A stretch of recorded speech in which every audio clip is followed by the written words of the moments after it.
được mệnh danh là một trong những ngôi trường đẹp nhất nước Mỹ, sở hữu tòa nhà học thuật và nghiên cứu trị giá 22 triệu đô, cựu học sinh từng đoạt giải Nobel và Oscar danh giá.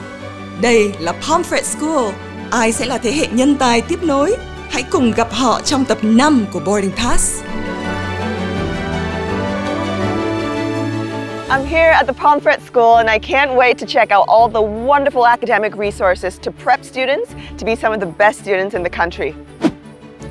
Hey guys, my name is Phoebe and I'm visiting Pomfret. I'm hoping to get a chance to visit the school and see all the facilities available here. Yeah, of course. Hi, I'm Cici and I'm from class 2027 and I'm from China, Shanghai. Nice to meet you.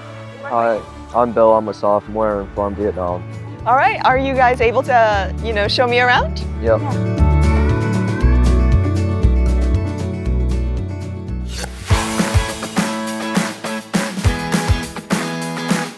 This is the admissions office where people come to get their tours and interviews. All right, and I guess it's the beginning of your Pomfret experience. So where else are we going to visit, Bill? We're going to the sundial next. All right, so shall we go? Can you guys show me? Yeah. Perfect, thanks. Okay, so this is the sundial where we start our school year and we're handing each other's hand together around the sundial and seniors will stand on the sundial. Yeah, and we will also end the school year like this. Incredible. This is the chapel where we meet twice a week and we'll listen to senior speeches and as a moment of reflection throughout the day. A big grounding foundation here is our chapel program. And on Mondays and some Fridays, our seniors speak. In fact, it's a graduation requirement that they have to address the school before they graduate. And the stories that they tell there and the bravery and honesty, the sincerity of what they share is just wonderful. So it's my favorite place on campus because of the storytelling and how, even for students that I think I know well, I emerge from that space and those stories feeling even more connected. And what building do we have here, guys? Okay, so this is the schoolhouse where we study here. The top floor is Spanish, the second floor is history, and the bottom floor is music. And here we have the Heart Auditorium every Tuesday for school meeting. Yeah. That's great. Ooh, this is a nice looking building with a lot of glass.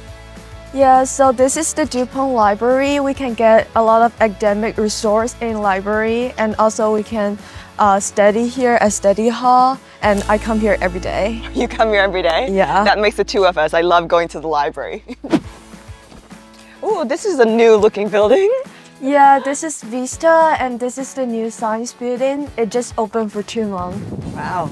This is where we take our science classes and you could come here during study hours to work with your friends at group work.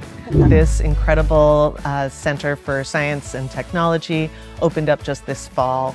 And we're incredibly excited about the many opportunities for exploration that this building will open up for our students. The reason why I've stayed as long as I have is because the community keeps changing in positive ways. I think we are a restless school. I think we are interested in evolution.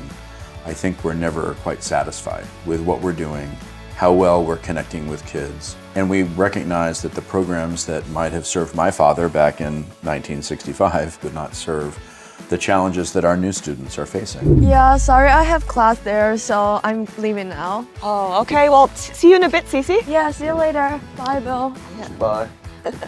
And Bill, do you have class as well? I have class in here right now. Would you like to join me?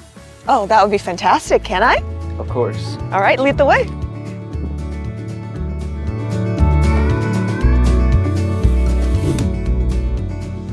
Pomfret School empowers students to pursue lives of purpose and meaning. And a lot of that really has to do with knowing who you are and what you have to offer the world.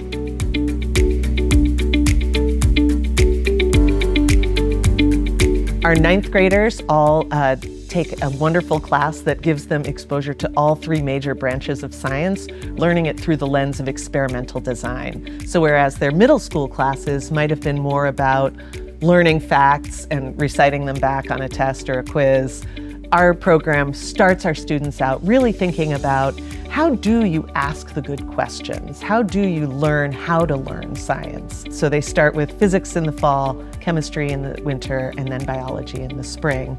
And then they have the opportunity to really choose their own adventure as they make their way through the science curriculum. Choisissez un jour, lundi, mardi, mercredi, jeudi, vendredi. Oh my gosh, we have to do that for our video this weekend. I spend a lot of time reading the research and talking to leading experts about the latest discoveries in educational neuroscience.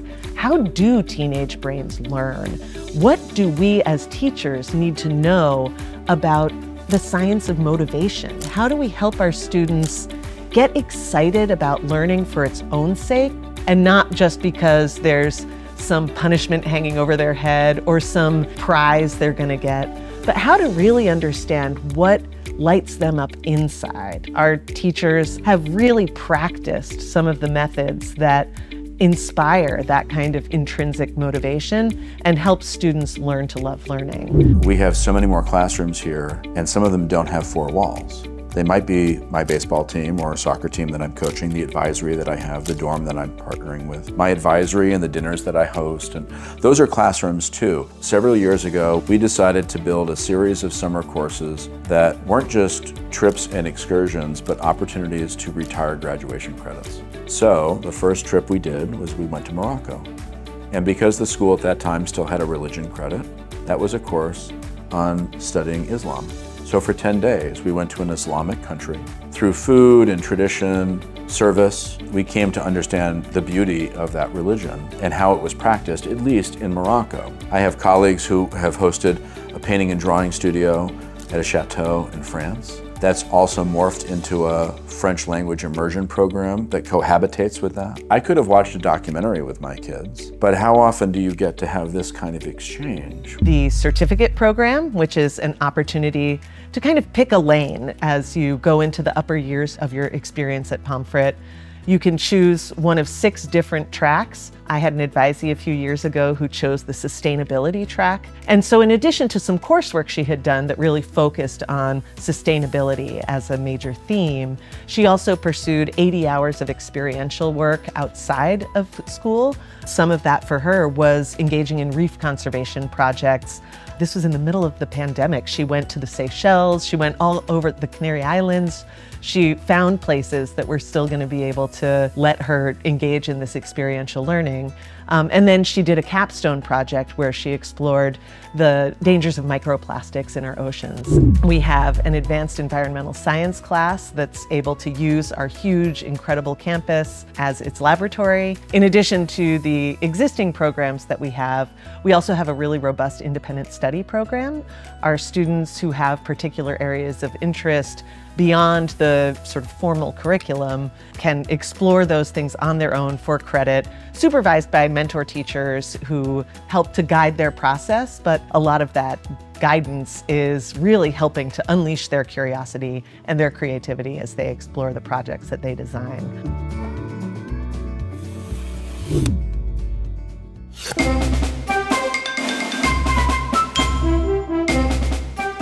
Well guys, we're at your dining hall and you have a variety of food. What did you select? I got myself a salad and a sandwich. What about you, Cece? Okay, so I got myself salad, pasta, a dessert, and also I just ate the bread. So. And what are some of the food options that you guys have here at the school? We have many different cuisines. For example, Mexican food, Asian food, and American food. And my favorite is probably Mexican food when we have tacos here. Yeah, what about you, Cece? My favorite is like Korean, Chinese food, yeah. You can get plenty of calories here. I think that our food is generally pretty good. Our dining staff has licensed nutritionists who are here on campus who can work with student athletes and others about eating regime and how to navigate the dining choices successfully. So the Olmsted Student Union, the OSU, is a great gathering space for being social, having fun, but we actually have a grill there called the Tuck Shop. And the food is both tasty and made to order right in front of the kids. That's open every night of the week. That's incredible. So when you talk about like everything that's outside of academics, what are some of the non-academic opportunities that you guys have in school here? There's off-campus trips weekly during the weekends and sports games, just like away games. We gotta travel off campus. And if we're lucky enough, we gotta stop at a restaurant after the game. Yeah, we have our own like afternoon activity every day. Right, so you guys are busy, right? And everybody is, you know, everybody must participate in an afternoon activity, yeah? Yeah, but it's not too draining, and there's always something for you to do at all times. Yeah, that's great. Well, you guys need the energy, so eat up. Yeah. So, you know, as you're fueling up, I'm really curious to understand, since your school is, you know, very, very old, what are some of the traditions that exist within the school? As we talked about earlier, we have sundial, which happens before the school year starts and at the end of the school year to close out that school year. At the beginning of the year, the steps to the Proctor sundial are sacred senior space. In fact, like some schools will say, if you step on the crest of the school, you know, embedded in the floor, you won't graduate, that sort of thing. We say that a little bit about sundial. Don't go on the sundial until you're a senior. So we start the year with sundial. Our seniors gather on those steps, packed in, all dressed beautifully. The sun is usually shining just as it is today. We then join hands as faculty in a circle around them, and then the rest of the school around the faculty. And we have a meditation and kind of a prayer for the year ahead. And then we close the year with sundial again, with a bit of a reflection. We do things called Form Olympics, where our grade levels, our forms will compete. We do something crazy called mattress racing at the beginning of the year. And if they ask you to be in the mattress race, make sure you put the helmet on. Okay, it's very important. But we'll do that at the beginning of the year. We'll also do that in the winter. We'll do a Winter Olympics and use our rink, which is really fun. I really look forward to that. Other traditions, we do a beautiful semi-formal here on campus. And because we've worked hard through Project Pomfret with something called the Cinderella Project, we can do that at almost no cost to kids, which is fantastic. And it's so fun to watch them get dressed up every once in a while, you know? So I really enjoy that. We have affinity groups here on campus. The affinity groups work with our Diversity, Equity, and Inclusion Office. And as those have grown, they have taken a foothold in our activity programming and invited the school to participate in the cultures and traditions. So when we have Lunar New Year, as an example, it's not just an opportunity for the Asian Student Alliance to be together, though they do that too. There becomes an invitation and an education about why this is important, how we use red envelope, you know, and they bring the school into that space for good food, for good connections. And I love that it's not just Mr. Gibbs designing it, it's our kids saying, you know what we should do? Let's do this, right? So I enjoy that quite a bit. We mentioned just for a moment, or at the beginning, about senior chapel talks. That's a beautiful tradition too. We also have like sit-down dinner, which like the whole school just get to the D hall, and we have like some fancy decoration, and we just sit down and eat together with teachers. In this space right here. And what are your favorite traditions? My favorite would have to be Millbrook Day, where each year we compete against our rival schools. So last year they came to us, this year we're going to them. And we're on a 3-year winning streak, and we're trying to make that 4. I think my favorite tradition might be, I think sundial is good. Yeah, like gather together like a family and holding each other's hand. Yeah. Hành trình du học bắt đầu từ ngôi trường dành riêng cho bạn. Với Finding School, bạn có thể tùy thích khám phá hơn 800 trường học tại 4 quốc gia bằng bộ lọc thông minh và chức năng so sánh đến 5 trường. Tìm trường theo địa điểm yêu thích với tính năng bản đồ trực quan. Finding School tìm ngôi trường phù hợp theo chuẩn riêng của bạn.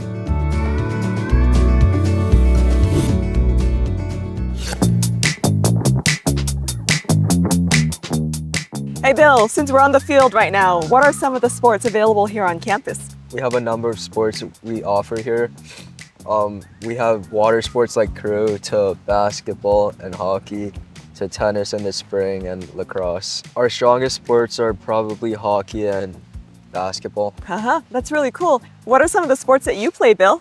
I play soccer in the fall, as you can see, basketball in the winter, and tennis in the spring as my main sport. In terms of extracurricular, we have a kind of a foundational program and then an exploration program. Foundational for our youngest students, we're going to tell you what you need to do. We're going to give you fewer choices. We're going to deliver some good medicine, the experiences that we think will help you grow and test the waters in different areas. And then as you get a little older and you've experienced more things, we're going to open the floodgates a bit and we're going to allow you to do more challenge and choice. If every kid only did one thing, we wouldn't be able to do as many things as we do. So the students really have the chance to lean into their natural strengths, the things they already know they're excited about, but then they also have the opportunity to try new things that maybe they are ways they haven't seen themselves before, or things that are new for them. And often they discover either new passions or new ways to think about their old passions and to become more sort of complex human beings along the way.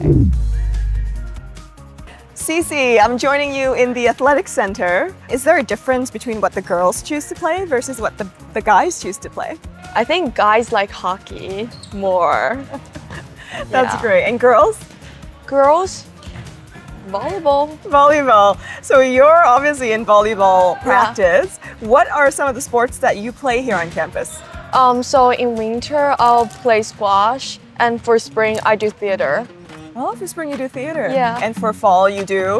Volleyball. Volleyball, obviously. Our students make their way through 6 different art media over the course of the year. So they spend 5 weeks each in drawing and painting, sculpture, and photography on the visual arts side, and then theater, dance, and music on the performing arts side. And so they're doing this with the same little cohort of 9th graders. And as they go through, nobody has experience in all of those. And so they're all really learning to take risks together and sample this vast menu of arts offerings that we have. So not only do they get a little taste as they go through, but they really do learn how to go out on a limb, how to take a risk in front of their peers. I think that spirit of support comes from experiences like that, where they have to try something new in front of their classmates and cheer each other on. And then as they go into their later years, they know what they want to sign up for as their arts electives because they've had a little taste of all of them. Okay, so we are having practice now, and this is the serve receiving thing. And these are all my teammates. They're really, really nice. Like last year when I'm a freshman, I came and they just accept me and they just help me a lot on my daily life. And they'll ask me about like, how are you today? Like, if I have any question, I can just ask them. I do think what sets Pomfret students apart is that they really do think about how they can do these things together. They're an incredibly supportive group of students. There's always enough success to go around. I think there are some places where for one student to succeed, it means somebody else has to fail. And that is just a totally foreign concept to Pomfret students. They understand that not only is there enough success to go around, but when one of us succeeds, we all succeed. I think we have fantastic sports. We have a parallel afternoon activity program. From outdoor adventures and community service, we have a beautiful yoga studio. We believe in mindfulness and wellness here on campus. In fact, we have a wellness department, which is uncommon in New England boarding schools. We have well-being as an academic department. We think that learning how to take care of yourself, mind, body, and spirit, is as important as learning how to read a text, as important as learning how to solve a math problem. Being able to understand what is going to make you feel well as you make your way through life, which has hardships and stresses. We really want to equip our students to navigate the world beyond Pomfret in a way that's going to be healthy for them.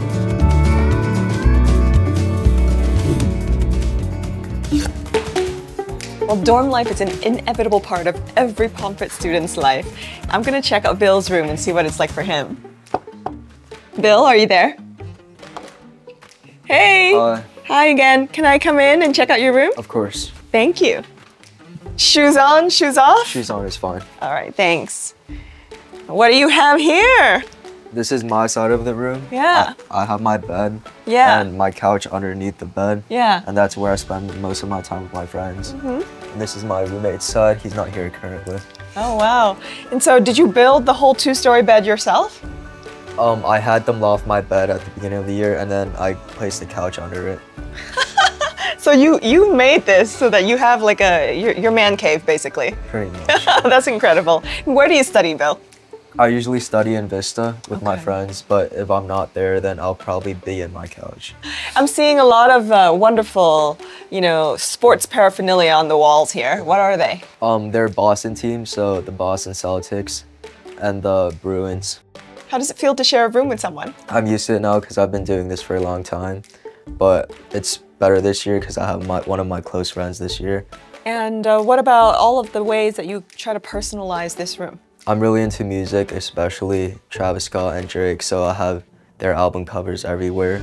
I have a Drake flag up there next to my bed and his album covers on the wall. Well, we have, 14 different dormitory spaces here on campus.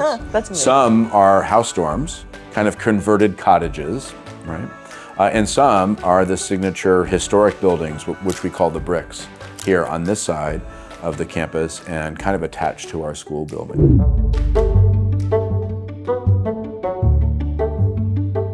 Well, this is the girls' dorm at Pomfret, and I'm gonna visit Cece in her room. Cece, are you in? Hey!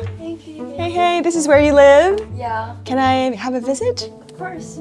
Thank you. Shoes on, shoes off? It's okay, just... Wow, this is incredible. Can you tell us a little bit more about your room, Cece?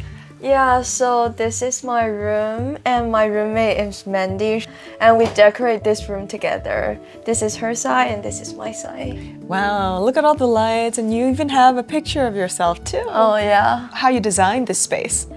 So we just want to make this space feel more warm and more like a home space. So we just put light and the light can change colors. And yeah, and we bought some cute things to decorate our bed and big pillows. Yeah. Do you study here, or is this just a place for makeup and skincare? I think I do more skincare here because I will study in the library and because it will make me more concentrate. Yeah. Lovely, lovely. So how does it feel to share a room with someone else? Oh, it's not hard, because I have tried this last year with my roommate, and this year I got my friend became my roommate, and it's pretty good. To live with my friend every day and sleep together. It's just what I hope to do, when I'm younger. Oh, that's fantastic. Well, Cece, this is a fantastic room. I think it smells good and it looks good. Great work on decorating it. Thank you. Oh, guys, there's a common room in every dorm, is that right? Yes. Yeah, what do you guys do in the common room? I usually hang out with my friends in the common room. We have football going on the weekends and just bonding. What about you, Cece? Yeah, we have dorm meetings in the common room and we check in every day in the common room with teacher. Oh, you check in with your teachers every day in the common room. Yeah. Tell me a little bit about that. What do you guys talk about? Oh, we just talk about our day and they sometimes bring us some snacks. Yeah. That's really sweet. We have live-in dorm parents in all of those dorm spaces, and we have duty teams. And then it's not just a duty to check or a day to serve, but it's an opportunity to connect. When you think about dorm life, tell us a little bit about how it feels to you. What is fun about dorm life? What does it look like on a day-to-day basis for you guys? I feel like I've been doing this long enough to where I'm used to it now, and I find it really interesting how I get to live with my friends in the same house and always be around them. Yeah, I get to live with my best friend this year, which makes me really happy, and we decorate our room together, and now my dorm is just my second home. Oh, that's wonderful. That's wonderful.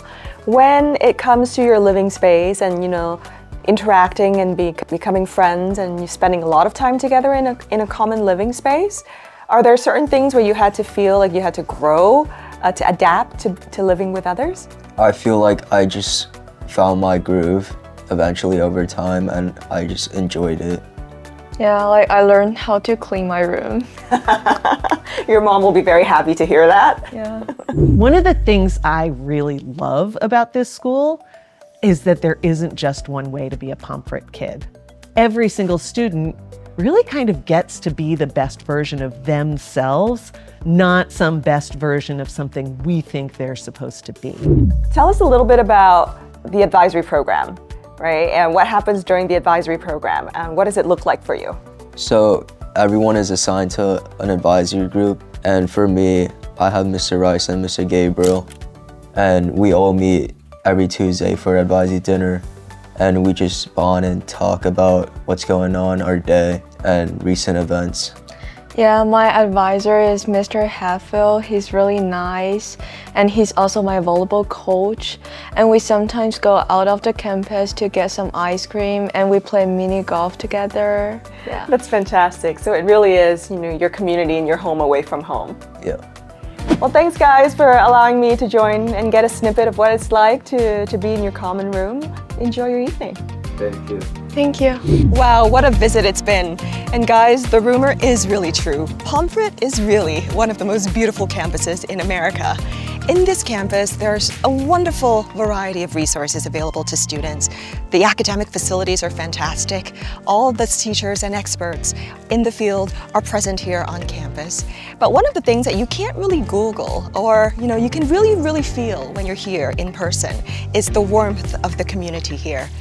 What a special occasion to be here at Pomfret.